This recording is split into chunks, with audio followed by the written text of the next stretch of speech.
Welcome back to Eolo-Kometa on Pro Cycling Manager 2021. In a few days, our new season is about to start, Season 4. Today's video is going to be a bit of a preview. We will take a look at all the teams around us and the transfers that happened over the last transfer season. Let's start off with arguably the most important team of this series, Eolo-Kometa. Starting off 2024, our best climber is our Giro winner of last year, Lorenzo Fortunato. 81 mountain is quite huge, but the time trial set of 62 is not. That's why Grand Tours without too many time trial kilometers are ideal for this man. That's also why Catania was sent to the Tour de France last year, because he combines that 75 mountain, which is way worse than the 81 of Fortunato, with that 77 time trial. Nonetheless, if you ask me, I don't think Fortunato and Catania are the ones that are going to be leading Eolo to multiple Grand Tour victories in the future.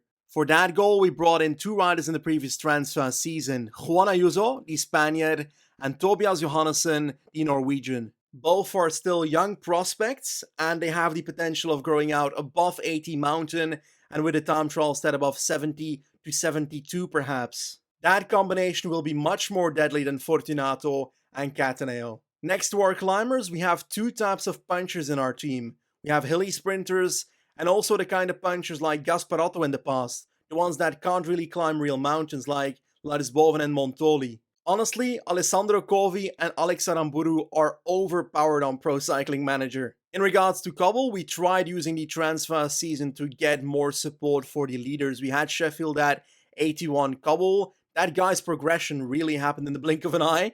And then we've got Covi for RVV with 77 Cobble with that high hill stat. But yeah, we got in Aincourt and Oliveira. We needed that because last year we punctured Aramburu in one of the races and the entire race fell apart because of it, because I had no support left. Hopefully these transfers help us get some better results in those races. We do not have a top sprinter. We've got Alex Vogel, who basically lost every sprint at the UAE Tour against his teammate Erik Vetter. And Oldani has been injured for half a season and then became world champion, so it's a bit of an odd situation here. Those are currently the biggest riders in our team. Now, on to the rest of the teams. We've got Agdezin Citroën, still the same story. Benoit Cosnefroid with Oliver Naassen. We've got Maxime von Hils that came over from Lotto Soudal with now 77 mountain. And next to that, I actually don't see too many new transfers in this team. Opposite to that, we've got a team that changed a lot compared to where they came from. Wout van Aert, Viviani, Peter Sagan, Uran, all in the same team, which is just an odd combination, really.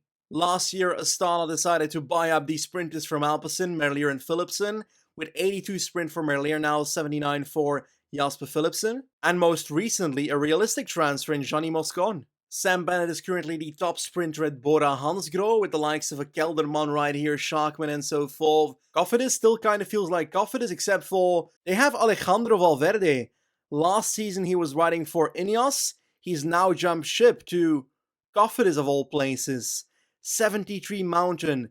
Oh, that's abysmal. They've also got Tige Benoit and Nicolo Bonifacio in the team as well, next to Guillaume Martin, who is still there. Evacation first is quite strong as well, mainly because of transfers of the previous few seasons, like Dennis, Seneschal, Vlasov, and so forth. Unironically, I can't see a single soul in the Groupama team that actually transferred over, so it's like they never even did a transfer. Now on to Ineos. Stefan Bissiger and Ganna, the two best time trialists in the world, together with the likes of Wout van Aert and Evenepoel, they're on Ineos. It looks like Bernal is still the best climber in the team. Martinez has grown to 81 mountain. Vingegaard in this team as well.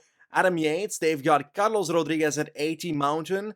I'm bullish on him when it comes to the real life future. I'm honestly surprised that Ethan Hayter is on the bottom part of this list with only 79 hill. Nonetheless, Pidcock is certainly growing. 75 mountain, 81 hill, 79 cobble, and we've also got 74 sprint. That is ruthless. Israel Startup Nation, pretty boring, not gonna lie. Except for Marco, Woods, Shimolai, basically what they had. They gained the likes of a Groves, Haller, and so forth. Lotto Soudal lost Caleb Ewan. To who? That's curious. Nonetheless, they replaced him with a climber, Richard Carapaz, 83 mountain, better than any climber on Ineos, by the way. To be honest, without Carapaz, this is a pro Conti team. Now, an alternate reality, because Lopez is still at Movistar. 83 mountain, and Rick Mas in here as well. Matteo Jorgensen, so no real big changes when it comes to this team, it seems. Same story at Quickstep. They do have Simon Yates now, though. That's now a GC rider in their ranks next to Remco Evenepoel. Patrick Conrad and Richie Port also prevalent in this team. Oh my god, what has this game done to Pierre Rolland?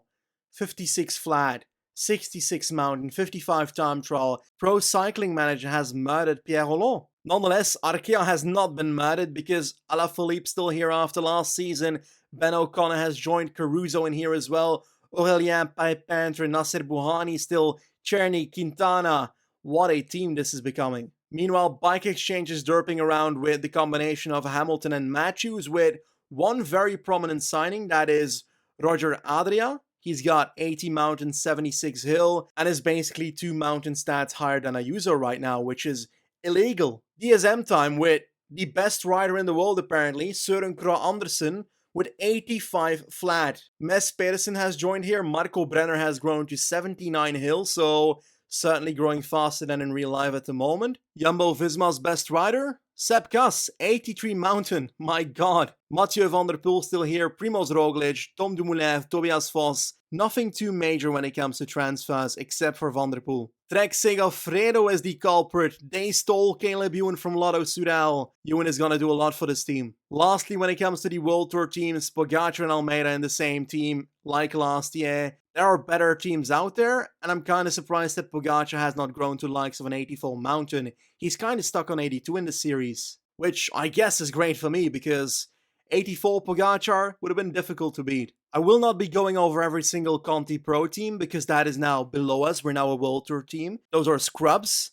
And Bahrain is one of those scrubs because Mikel Landa 81 Mountain is the only decent rider on this team stats-wise. And let's be real, he doesn't finish his Grand Tours anyway. At first sight, they lost the likes of a Mohoric certainly on this team. Turns out Equipo Ken Pharma is the one to blame for the downfall of Bahrain Victorias. They got Mate Mohoric and Gino Meder in the team now. One rider that is certainly completely different from his real-life variant is Rune Gergods, because in real life it's a time trialist. In game, 77 hills, so a bit of a different career choice it seems. One of the more funny things is that UNOX's development team, so basically their U23 team, has Herman Pernsteiner, Sean de Bie, and also the likes of Aritz Bagues, 32, 33, and 34 years old. Oh my god, Girmay went to a Conti team. Really, man? I wanted you to conquer the world. Next to the substantial amount of falling that Geraint Thomas does in real life, he also decided to fall into the Conti division, still with the same team that he transferred to after Season 1. There we go, that's it. Hopefully you've got a better idea of where each rider is right now so that we can dive into Season 2024 in touch with the world around us. The first episode of Season 4 will be coming up in the next couple of days. Can't wait to get started, and I hope I'll see you there. Goodbye.